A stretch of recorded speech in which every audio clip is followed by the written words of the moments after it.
Hello and a very warm welcome. You're watching Gravitas with me, Raisha Saigal.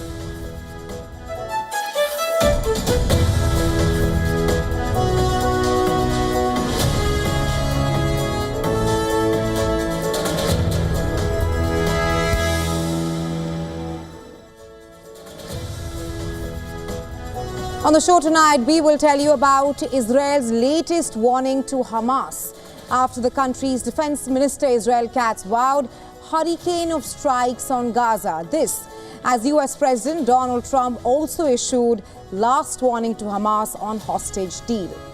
Also on the show, Nepal has erupted into chaos. Its home minister has now resigned after 19 people were killed during demonstrations against Nepal's social media ban.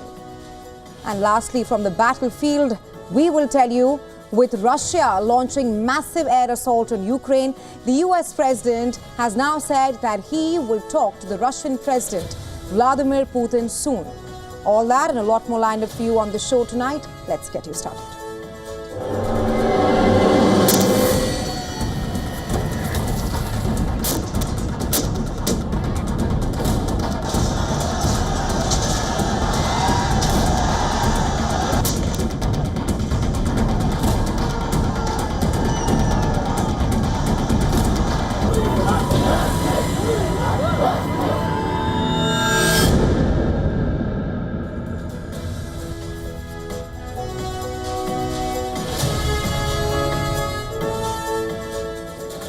All right, our top focus on Gravitas. Nepal's home minister has resigned from his post.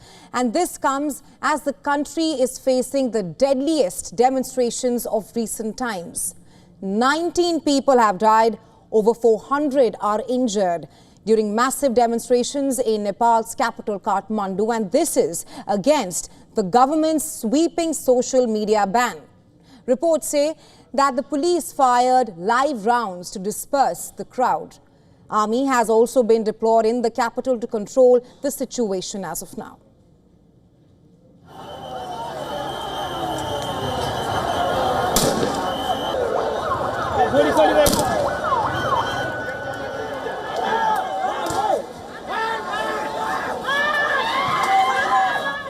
Thousands of angry Gen Z demonstrators, they were there on the streets. Water cannons, tear gas are being used, and there is chaos outside Parliament as defiant youth smashed through police lines and stormed restricted zones. One demonstrator has died in the demonstration.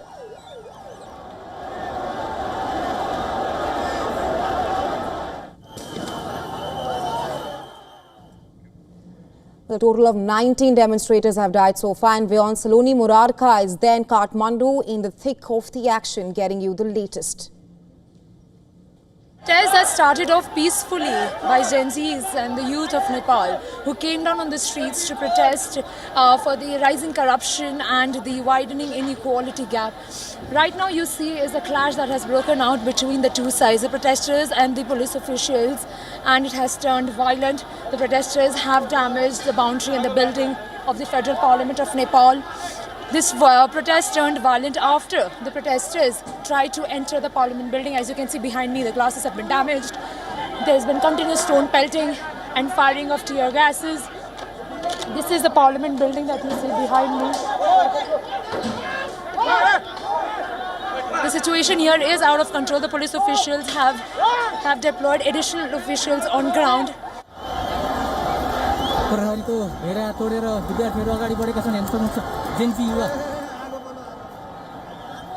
These images on your screens right now, it shows thousands of demonstrators on the streets of Kathmandu, chanting slogans, holding banners. The youth in Nepal are leading this demonstration against the social media ban.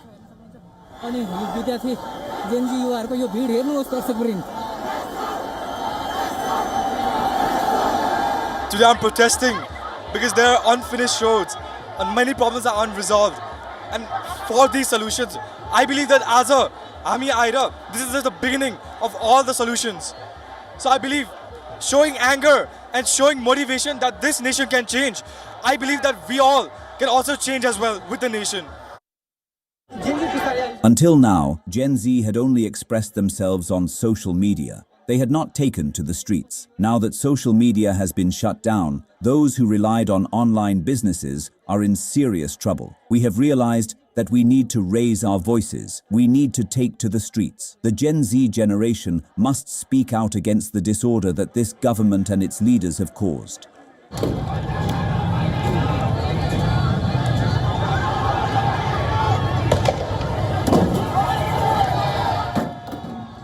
With a sharp rise in the number of fatalities in Nepal and injuries from the demonstration site, the hospitals are treating the injured demonstrators. What started as frustrated social media posts, it has now exploded into one of the most dramatic youth uprisings in Kathmandu's history. From dawn, the city's roads filled with students and young adults waving placards, chanting slogans, streaming and fighting for their right to connect.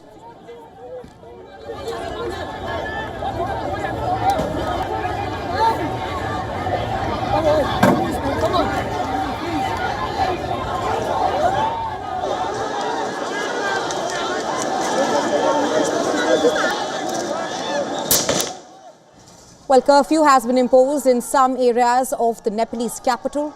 The police had to use water cannons and tear gas as few demonstrators tried to enter Parliament building.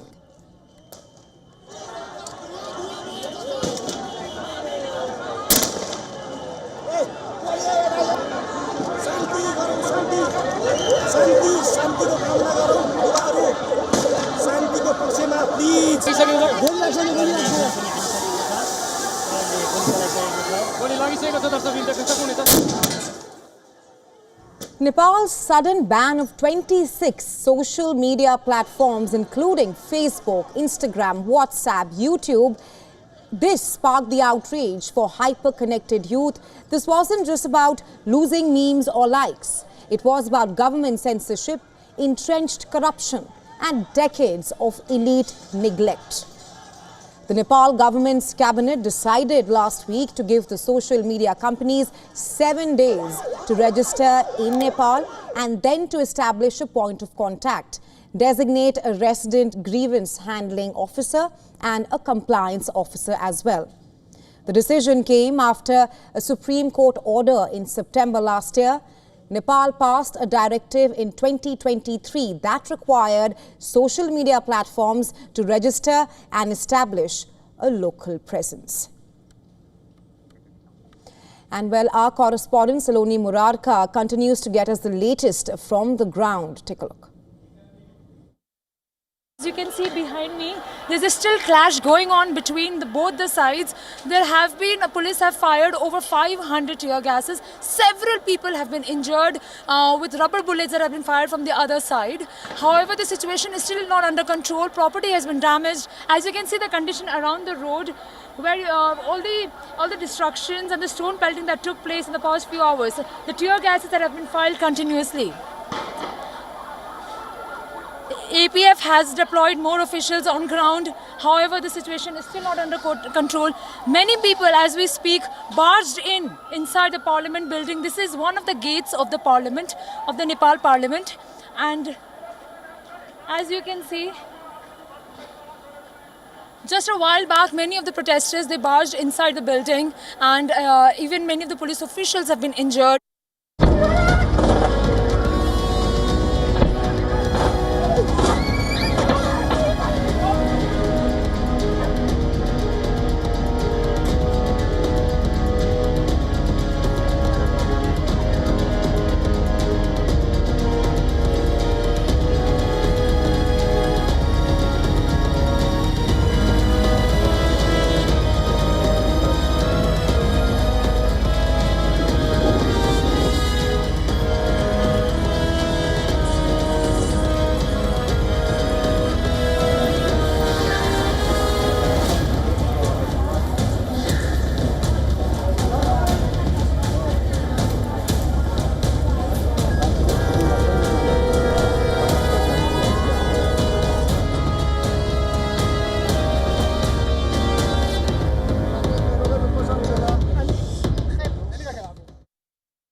Jerusalem has been shaken by the deadliest attacks that it has seen in years. Well, the attack happened just after the Monday morning rush hour. That's when commuters were waiting near buses at Ramot Junction. The gunmen reportedly arrived in a vehicle carrying weapons, ammunition and a knife before opening fire on dozens of civilians. Israeli police say that 2 attackers were neutralized at the scene. Israeli Prime Minister Benjamin Netanyahu has called it a murderous terrorist attack, a terror attack. He has vowed to hunt down everyone who helped the gunmen. Israeli officials are now pursuing and surrounding the villages in the occupied West Bank where the suspects allegedly came from. Well, apart from that, the victims include 3 men in their 30s, 1 woman in her 50s and 1 man in his 50s. One of the dead was a recent immigrant from Spain. According to Israeli Foreign Minister Gideon Saar, at least 7 people are seriously injured, with 9 others suffering gunshot wounds, and they are now taken to the local hospitals there. The station was, of course, full of the hustle and bustle of people. Suddenly, I started hearing a burst of gunfire, at first small, and then it intensified. People were looking at each other, trying to understand what was happening, but no one understood. Only maybe after 2 or 3 seconds, someone suddenly shouted, "Terror attack," and people started running. In the aftermath, workers were seen scrubbing clean the pavements and bus stop as well, where 2 Palestinian gunmen opened fire. Nearby, forensic teams examined the scene, documenting evidence and also carefully collecting what remains. A bullet-riddled bus was removed from the site, its windows pierced by multiple gunshots. The Palestinian Authority condemned violence against civilians on both sides, while Hamas praised the attackers as resistance fighters. The Israeli Prime Minister Benjamin Netanyahu, who visited the site, has now promised, and I'm quoting Bibi here, even stronger steps.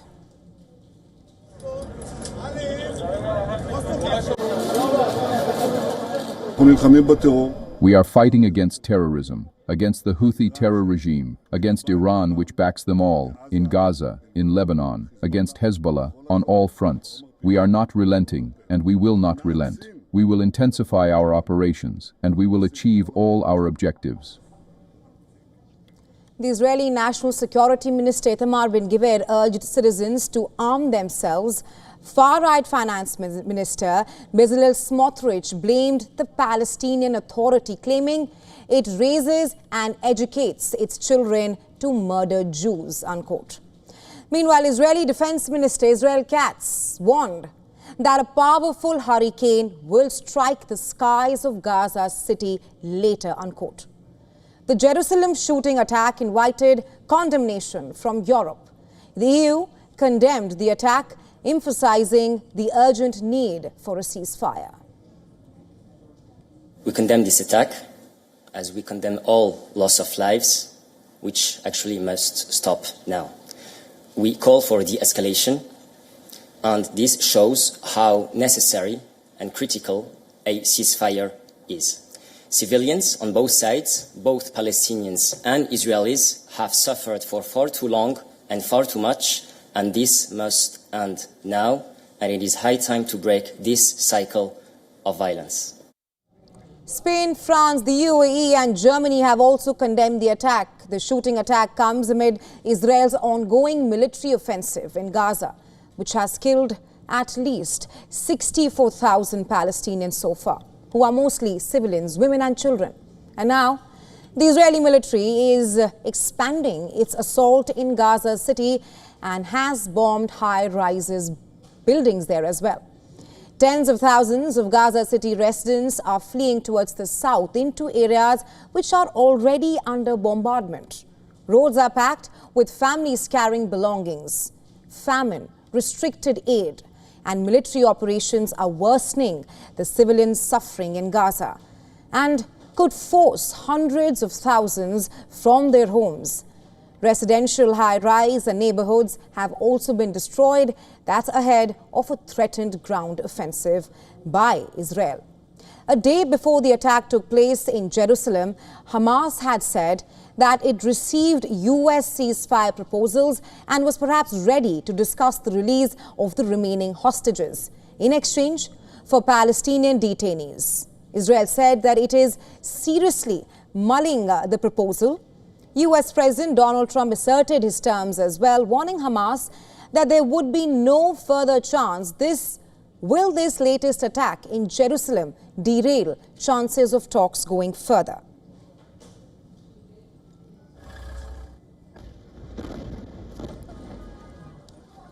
Well, a day after Russia launched the biggest aerial attack on Ukraine, the Ukrainian army admits Moscow has a threefold advantage on the battlefield. The Russian forces are continuing to move forward at this point of time, and this is as Ukrainian forces continue to mount deeper drone strikes inside Russia. Now, the US President Donald Trump has hinted at more sanctions to deter Moscow while saying that he wants to talk to Putin again very soon. Our next report telling you more. Ukraine is facing its darkest hour. Russia has increased the intensity of attacks. Russian missiles and drones rain down across Ukraine.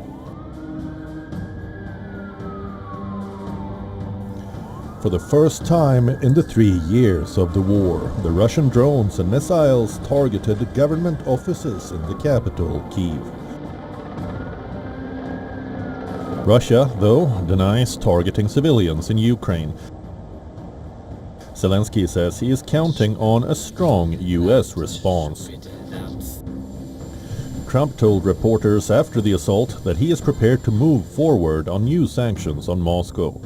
Are you ready to move to the second phase of sanctions against Russia or punishing Putin? On the ground, Russian battle groups smash through defensive lines near hotspots like Sumy, Kharkiv and Donetsk. Degrading Ukrainian armored vehicles and artillery in sustained offensives. Russian Defense Ministry claims that over the past 24 hours alone, Ukraine lost about 1,340 soldiers, a claim which cannot be verified independently. Now, Ukraine's top commander, Oleksandr Syrsky, revealed Russia's advantage in manpower and firepower has surged to nearly 3 times Ukraine's, especially in critical eastern and southern sectors. Ukraine's response has grown deadlier and more sophisticated, with stealth drones disrupting key targets. Oil refineries, ammunition depots, and command centers from Ryazan to occupied Luhansk. These strikes choke Russian supply routes and halt reinforcements, giving Kyiv leverage amid staggering losses. Russia has intensified its onslaught against Ukraine since a meeting between Trump and President Vladimir Putin on August 15 failed to make any breakthrough on a ceasefire. Russia now occupies around 20% of Ukraine and has said it will continue fighting if peace is not struck on its terms. Bureau Report, WION World is One. Let's tell you what else is lined up for you on Gravitas tonight. Internet services face disruptions across Asia and West Asia due to severed undersea cables in the Red Sea. We'll get the complete report on the show tonight.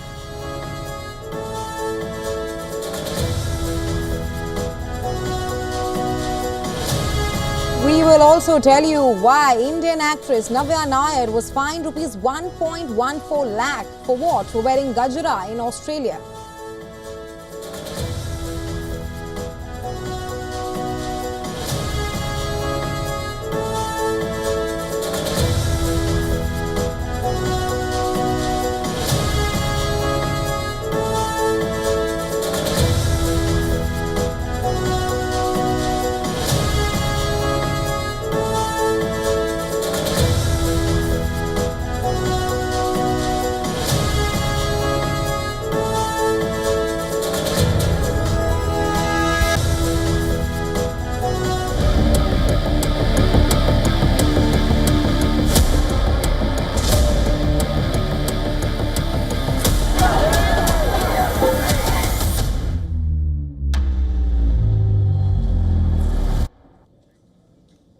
In the Red Sea, reports of fresh sabotage to the undersea cables have surfaced. Two crucial undersea cables linking Europe to West Asia and Asia have reportedly been cut, further slowing internet connections across the region. Now, undersea cables are a backbone of global internet traffic alongside satellites and land-based networks. Normally, providers can reroute traffic if a cable fails, but users may still notice slower speeds of the internet connection there. Now, there's growing concern to these cuts. Could be linked to a campaign perhaps by Yemen's Houthis, who say that they are pressuring Israel over the Gaza conflict. The Houthis have denied targeting the lines in the past, but on Sunday, a cybersecurity group called NetBlocks reported that the outages have hit multiple countries, including India. NetBlocks said that a series of subsea cable outages in the Red Sea has now degraded internet connectivity in multiple countries. They identified failures in the SMW4 and the IMEWE cable systems, which is located near Jeddah, Saudi Arabia. But Saudi did not acknowledge the disruption and is yet to respond to the news. Meanwhile, SMW4 stretches nearly 18,800 kilometers. That's from Marseille in France, Italy to Asia and North Africa. It serves Singapore, Malaysia, Thailand, Bangladesh, India, Sri Lanka, Pakistan, UAE, Saudi Arabia, Egypt, Tunisia and Algeria. Now, built in 2005, it cost $500 million and was a joint project of France's Alcatel submarine networks and Japan's Fujitsu as well. Meanwhile, the second cable, IMEWE, is roughly 12,091 kilometers long. It links France and Italy to India through West Asia, and it costs around $480 million. Microsoft also announced through a status website that West Asia may experience increased latency due to undersea fiber cuts in the Red Sea. In Kuwait, officials reported that the Falcon GCX cable in the Red Sea was also cut, affecting connectivity there. In the UAE, users on state-owned DU and Etisalat networks complained of slower internet speeds, though the government has not acknowledged the disruption in UAE. Now, the Global Cable Protection Committee notes that there are roughly 1.7 million kilometers of undersea cables worldwide. And each year, they experience 150 to 200 incidents. Most, about 80%, are caused by human accidents like fishing or ship anchors. The rest are due to natural hazards. And now, subsea cables can be accidentally severed by ship anchors. It's not so uncommon, but they can also be deliberately, purposely targeted and damaged. And repairs are slow, often taking weeks, as specialized ships and crews must locate and fix the damaged lines. Not just that, they also this latest cuts also comes at a time as Houthis continue their attacks against Israel to show their support with Palestinians in the Gaza Strip. Israel has also responded to the Houthi attacks with airstrikes, including one that killed top Houthi leaders. In fact, back in early 2024, Yemen's internationally recognized government had warned that the Houthis could target undersea cables in the Red Sea. Some cables were also cut, possibly by a ship dragging its anchor. But the Houthis denied their involvement or their role in this. In the latest incident on Sunday, the Al Masara news channel of Yemen, which is run by the Houthis, acknowledged the damage to the undersea cables in the Red Sea by citing NetBlocks. Momar al-Iriani, who is Yemen's information minister representing the internationally recognized government, said that the cable cuts cannot be separated from the ongoing attacks carried out by the Houthi. Al-Iriani also said, and I quote him here, "What is happening today in the Red Sea should be a wake-up call for the global community to take firm action and protect the digital infrastructure that is the lifeline of our modern world," unquote. Now, since November 2023, that's after the Gaza war broke out, the Houthis have targeted more than 100 ships using missiles and drones in response to the Israel-Hamas war in Gaza. They have not just that, they've also been able to sink 4 ships. The Iranian-backed group briefly paused its attacks during a short ceasefire in January this year, but resumed their attacks later after Israel unilaterally cancelled the ceasefire and begun the attacks on Gaza. Since January this year, they have sunk 2 vessels in July, killing at least 4 crew members. And then on Sunday, Israel's airports authority said that a drone launched from Yemen struck the arrivals hall at Ramon Airport near the Red Sea city of Eilat. Takeoffs and landings at the airport were also halted, with the Israeli military investigating the drone crash that was launched from Yemen and fell in the airport's area. Later, the Houthis claimed responsibility for the drone strike and vowed that the Houthis will escalate their attacks against Israel, and that's in support of Palestinians in Gaza. All these new attacks by the Houthis come as hopes for a ceasefire remain uncertain. As the Red Sea once again becomes a flashpoint, the question is all hope for peace in the region lost?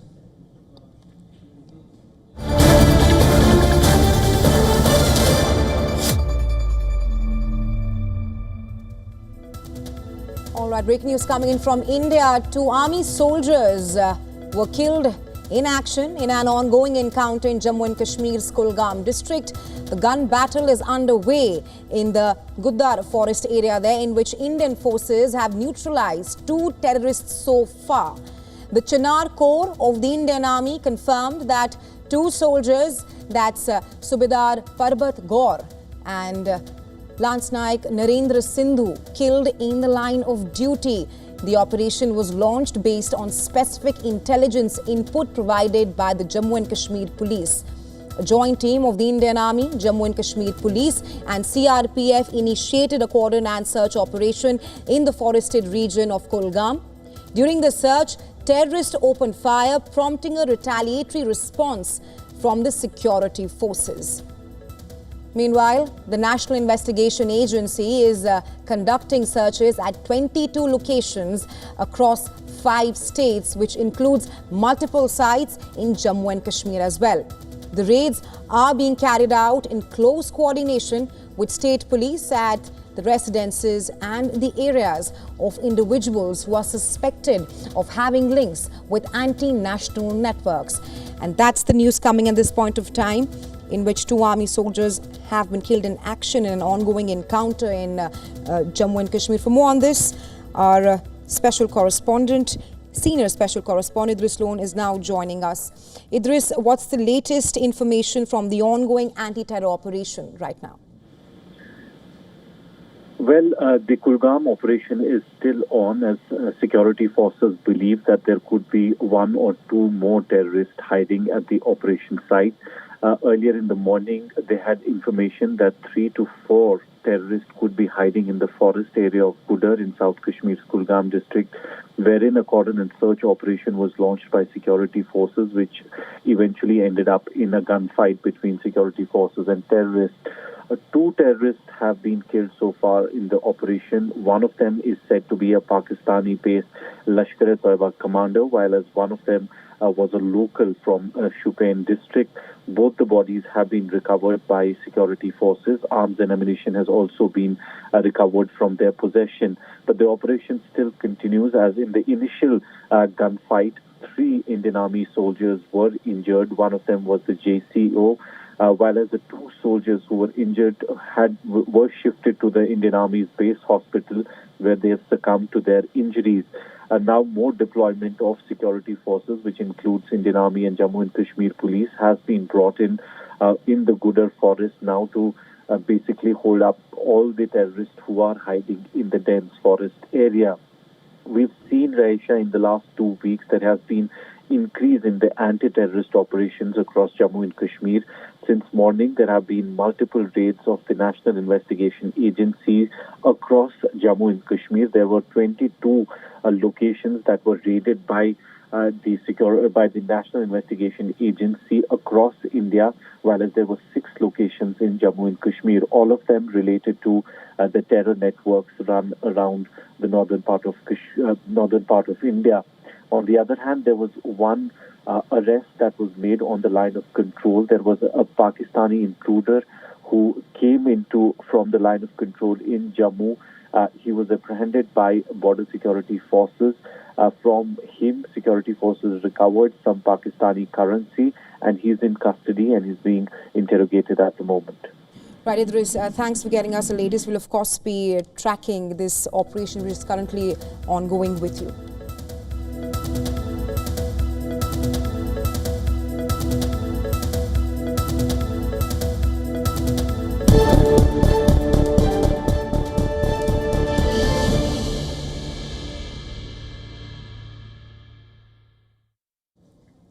Well, US President Donald Trump has made a career out of turning his name into gold, but move over golf courses in Mar-a-Lago because the latest Trump fortune is not coming from bricks, mortar, or even a vodka bottle. No. The first family of the United States of America is now mining cryptocurrency, and they are doing it really fast. If you're wondering how fast, let's break it down for you in the next few minutes. It has only taken a few eventful weeks, just weeks, for the US president's family to accumulate roughly $1.3 billion from not one but 2 crypto ventures, each less than a year old. Yes, you heard that right, and this has come from World Liberty Financial and a separate mining operation called American Bitcoin Corp. They both in the nascent crypto projects that have translated into tangible wealth.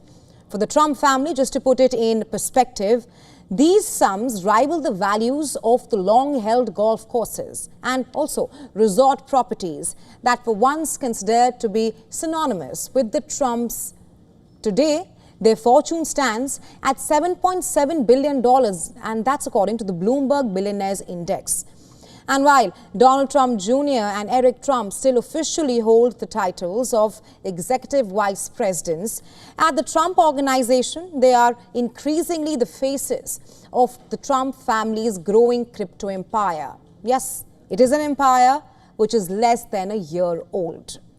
World Liberty, co-founded last year with the president's youngest son, Barron, reached a major milestone on September 1st. It started allowing customers to trade its eponymous token. Just last month, it had landed a deal with a public company to stockpile the asset. And now, these developments together have added roughly $670 million to the Trump's net worth, and that is according to Bloomberg's index. Now, just to be clear here, that calculation excludes about $4 billion in tokens that are still locked and they are untradeable. Meanwhile, Eric Trump's stake in American Bitcoin, which was launched in March to mine virtual assets, was valued at more than $500 million. When the stock increased during its trading debut on September 3rd. So here's the question now. For a family long associated with Trump Tower on 5th Avenue or Mar-a-Lago, is real estate still the fastest route to new wealth? Or has crypto now become the Trump family's true gold mine? Well, that we'll have to wait and see. But even for a family used to slapping its name on everything from steaks to vodka, the speed at which these crypto gains have happened are unlike anything they've done before. Of course, the Trump Organization as well as the White House are yet to comment on this. But if reports are any indication, the Trumps are not just making money from real estates and golf courses anymore. They're also reportedly exploring new ideas in the digital world. One idea, tokenizing real estate, which basically means creating a digital version of a property that can be bought or sold online. Eric Trump was reportedly a part of pitching this idea. Warren Hui, an investor in the Trump's ventures, told news outlet Bloomberg that they trusted Eric because of his experience with hotels and real estate. At a recent Bitcoin conference in Hong Kong, Eric encouraged the crowd to buy Bitcoin immediately, even joking. He said, and I'm quoting him here, sell a kidney if you must, but keep the Bitcoin, unquote. World Liberty Organization was started in September 2024 and co-founded by the Trumps and Steve Witkoff. Initially, tokens were just for voting on project decisions, but a big deal in August changed that. Alt 5 Sigma, which is a small Las Vegas firm, bought $1.5 billion in tokens. Even though they weren't even tradable yet, Bloomberg says the deal added $670 million to the Trumps, with future token sales potentially adding another $500 million. Eric celebrated at NASDAQ, saying, and I quote him again, "We're really going to rewrite the whole playbook," unquote. 2 months after Trump took office, the family launched American Bitcoin, a Bitcoin mining company. Shortly after, it merged into Gryphon Digital Mining, which is a public company.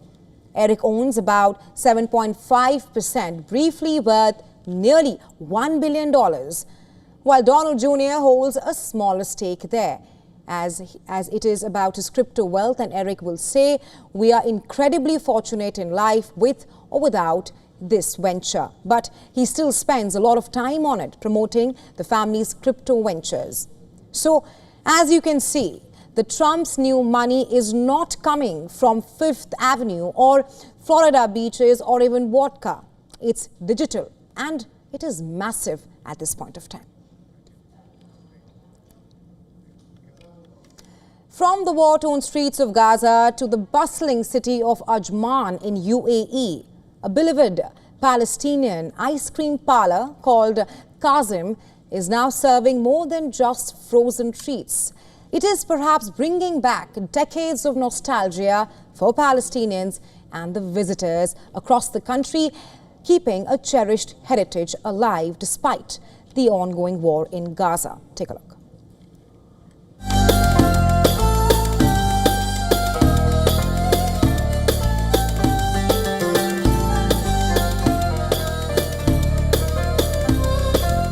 الوضع في غزة ما انت عارف، الوضع في غزة سيء وما في طبعا في مواد للشغل ولا في اي شيء، مقومات للشغل ما في، فلا يعني اذا بفتح له يوم يومين هيك في الاسبوع وبسكر.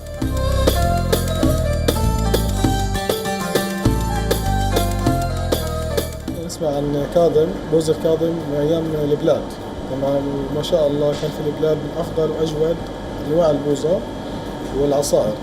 فبالتالي يوم عرفنا انه هو موجود في عجمان فرحنا، كلنا فرحنا يعني على مستواي كفلسطيني الاقي شيء واحد يعني عامل شيء من بلادنا.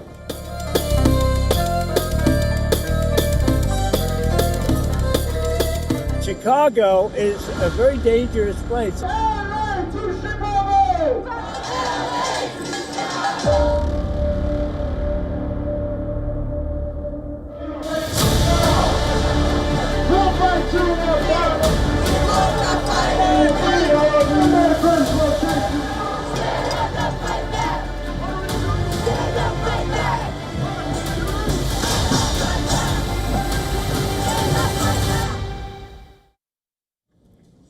Well, U.S. President Donald Trump seems to be leaving no stone unturned towards firming up his immigration measures, block by block.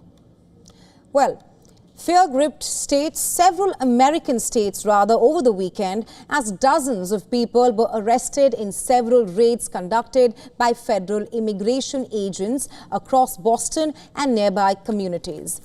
According to the Department of Homeland Security, and now Chicago appears to be the next on Trump's hit list. The move, dubbed Patriot 2.0 by Immigration and Customs Enforcement, also known as ICE agents in the U.S., came as the Justice Department filed suit against the city and its mayor, further intensifying a clash over local sanctuary policies there. White House border czar Tom Homan reportedly confirmed Trump's plans to send immigration agents towards Chicago and other cities this week, which he listed as problem areas. Human also warned that these raids are only expected to surge, while local officials called federal operations as unnecessary. Thousands of demonstrators shouted and chanted their disapproval of Trump's hardline policies that now threaten to affect their own. Not just that. In perhaps a stark warning, Trump has also asked foreign companies to respect immigration laws after an ICE raid at a Hyundai motor manufacturing facility in Georgia last week, which saw hundreds of workers detained. He also added a note for them: hire and train more American workers. Important to note here is that the site where the sweeping crackdown took place happens to be one of the Korean automaker's major investments in the US, and reportedly marked the largest such carried out under Trump's nationwide anti-immigration campaign, one which could very well have implications on diplomatic ties between the US and South Korea. You know, look, it's a battery factory in that case, as I'm told. And, you know, when they're building batteries, if you don't have people in this country right now that know about batteries, maybe we should help them along and let some people come in and train our people to do, you know, complex things, whether it's battery manufacturing or computer manufacturing or building ships. So we're going to look at that whole situation. Amid this, Trump's Chicago warning comes through loud and clear, and he has also made a passing reference to the law and order situation in Washington, D.C. That's after the National Guards were deployed there last month. Chicago is a very dangerous place, and we have a governor that doesn't care about crime. I guess we could solve Chicago very quickly, but we're going to make a decision as to where we go over the next day or two. When you look at what happened to D.C. in a short period of time, honestly, it's amazing.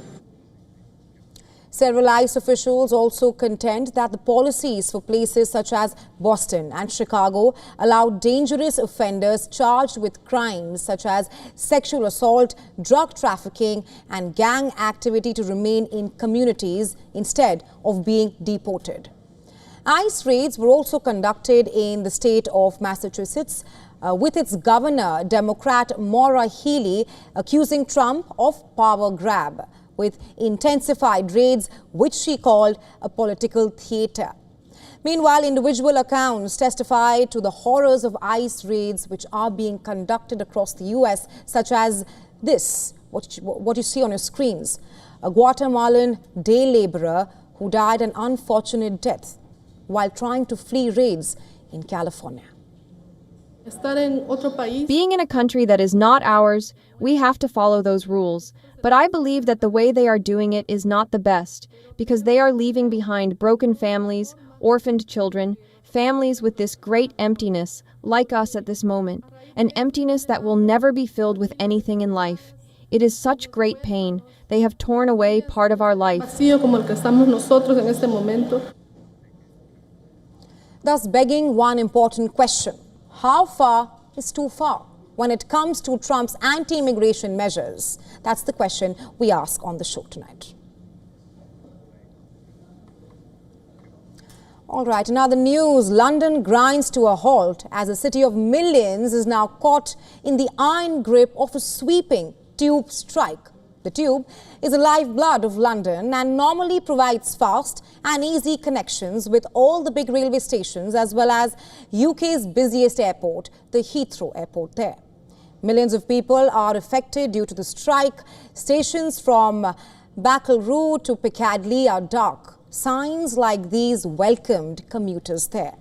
And angry commuters crowded pavements and bus stops, forced to navigate an urban maze thrown into disarray by union action over pay, fatigue management and working hours. So from Hertfordshire, so I've had to go into King's Cross, St Pancras, London Bridge and now walk to Liverpool Street. So it's probably extending my journey by about 40 minutes, give or take 45 minutes. So not great. Yeah, it's quite annoying, and obviously they're quite persistent as well. I mean, I was hoping they'd be called off, which generally sort of like happens, and the prospect of it being all week is a bit of a nightmare, so it's probably taking me twice as long to get in this morning. Gridlocked traffic snaked through the city's centre. Lines for taxis and ride shares stretched for blocks. Commuter misery deepened as the Transport for London website also crashed on the first day of a week of tube strikes.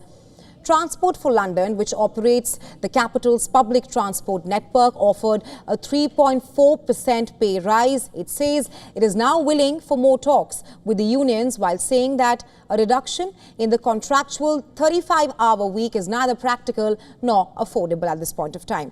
It has now emerged that striking workers also want a 75% discount on all their rail travel, among their other demands. Some Londoners took to two-wheelers for morning commute as a strike on the underground shut down the extensive train network till Friday. The last tube strike to close the whole network took place in March 2023.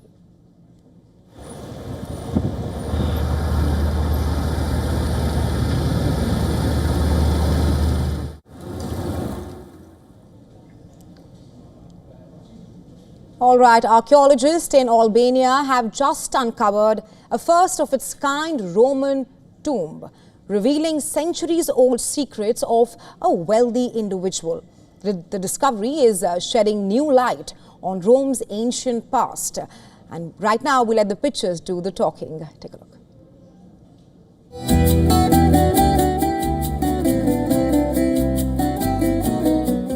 Si shikoni këtu kemi të bëjmë një mbishkrim shumë i veçantë, për sa kohë është bilingual, pra është një mbishkrim i shkruar në shkronja greke, por në kuptim latin, dhe kemi na drejton në hyrin ton ndjethi periudhe shumë të veçantë të periudhës romake rreth shekullit 3 dhe 4.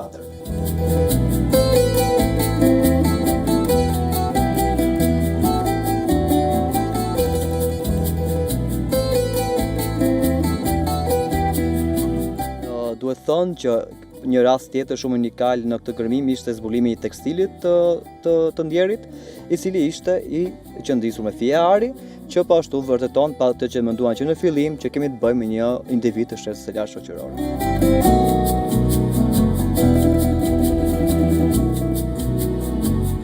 Zbulim patjetër që është një ndër zbulimet më të mëdha që kanë ndodhur në rajonin e Dibrës, ka një rëndësi jashtëzakonisht shumë të madh dhe me këtë zbulim ne mendojmë që të bëhemi pjesë dhe të plotësojmë pjesën e ansamblit historik të rajonit të Dibrës.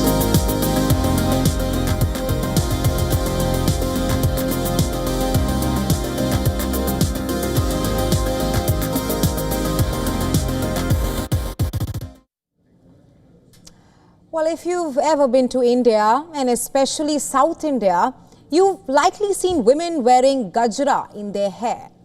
A traditional flower garland mostly made up of jasmine flowers, and it holds deep cultural significance and meaning, worn during weddings, festivals and other religious ceremonies. But what's considered beautiful and sacred in India can perhaps become a biosecurity issue abroad. Case in point, actor Navya Nair's recent trip to Australia. She was fined ₹1 lakh at Melbourne airport for what? For carrying a jasmine gajra. An honest mistake, it seems.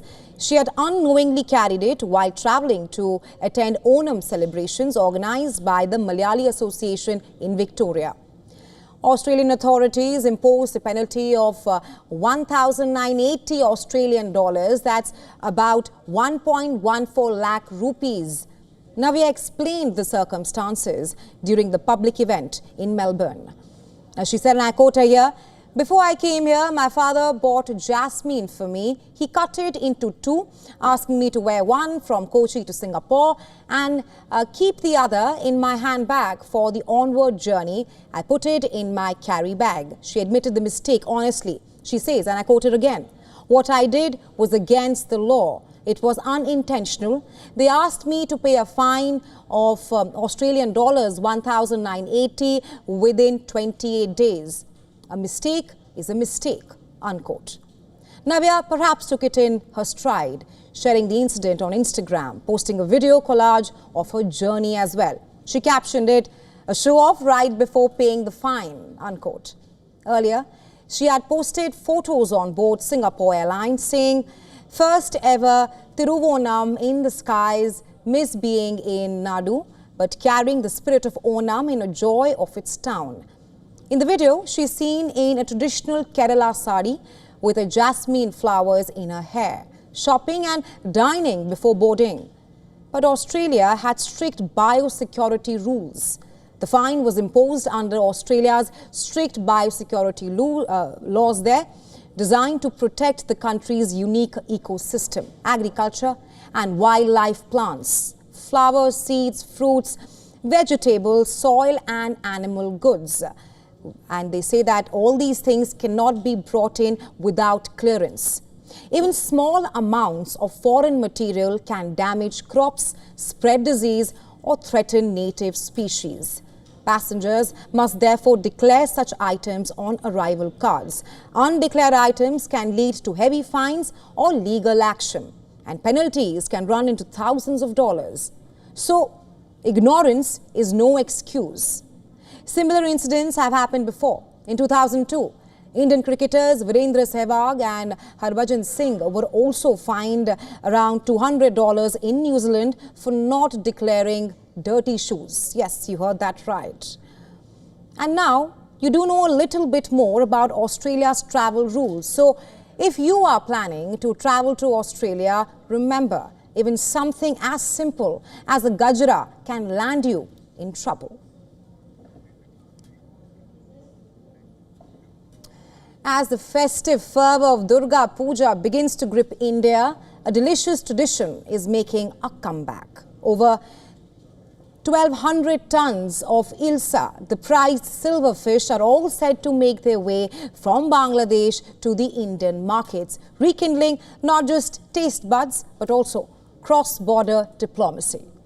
Bangladesh High Commissioner to India, Riaz Hamidullah, announced the Bangladeshi government's decision to export the quintessential fish to India ahead of festival seasons as a mark of enduring friendship. The Bangladesh government has approved the export of 1,200 tons of Hilsa to India ahead of Durga Puja. According to a notification by the Commerce Ministry of Bangladesh, interested exporters are invited to submit hard copy of applications during the office hours. The government has set the minimum export price at $12.5 per kilogram of the Hilsa fish. For several years now, Bangladesh exported Hilsa, also known as Ilish fish, to India, a culturally significant fish in both Bangladesh and West Bengal, in a bid to foster goodwill and strengthen bilateral ties with India. Last year, Bangladesh exported 3,000 tons of Hilsa fish to India. That's during the Durga Puja festival. Now, the former Bangladeshi Prime Minister Sheikh Hasina employed the Hilsa fish tactic, and before the announcement made today, Bangladesh Fish Importers Association Secretary hoped that the Yunus administration in Bangladesh will perhaps repeat the gesture this year as well. The tradition saw a boost in 2019. That's when Dhaka allowed a temporary relaxation of Hilsa exports during Durga Puja, a move that was perhaps warmly welcomed by New Delhi. From Syria to Kenya, Europe to Russia, the moon turned an eerie red on Sunday night. A rare blood moon graced the planet during a total lunar eclipse. Around the world, people came out to look at the night sky. We leave you with these visuals as we slip into a very short break. You are watching WION The World. Stay tuned.